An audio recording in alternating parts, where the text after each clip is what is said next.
Hei, Acik nak khabar. Kau pesan kat apa? Tengok video ni. Video Syed Saddiq.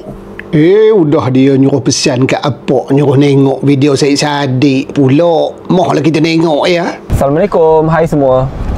Saya nak pergi dinner kejap lagi bersama dengan wanita luar biasa, seseorang yang saya kenali sebagai Iron Lady.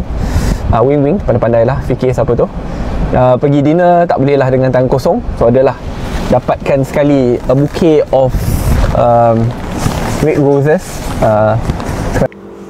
Mak red roses sekali dengan perfume disediakan oleh YB Syed Saddiq. Nak pergi dinner dengan seseorang Iron Lady lah gamaknya. Seorang wanita yang sangat istimewa kabarnya. Udah tak berhenti dia meneka siapa lah gamaknya. Macam lah kamu tak tahu siapa lagi. Cuma awak nak ngabar lah. Kalau red roses ni, bunga ros merah ini, apa maknanya? Dia menggambarkan cinta dan hasrat. Jadi nampaklah apabila YB Syed Saddiq bawa satu jambangan bunga ros tu warna merah, itulah menggambarkan cintanya dan juga hasrat hatinya. Tapi kalau bawa sejambak rambutan, tak tahulah teman. Pesan ke apa?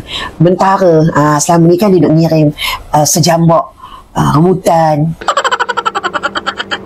Apa maknanya? Jadi apa yang dibuat oleh YB Syed Saddiq ini ialah merupakan satu ekspresi cinta, ekspresi kasih sayang dan juga romantik. Memberi bunga sewaktu dinner ini adalah lambang romantik, kejujuran dalam cinta dan cara untuk menyatakan perasaan cinta tu. Selain daripada itu, dia tanda menghargai dan menghormati, tidak terburu-buru dan sangat rasional. Ini merupakan satu isyarat non-verbal di dalam hubungan mereka. Tapi siapa sebenarnya yang dia nak bagi bunga tu? Mohlah kita tengok siapa.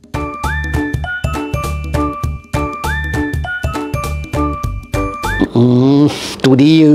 Jadi kita tunggu je lah selepas ini apa lagi status dia mah, selain daripada sibuk buat bisnes.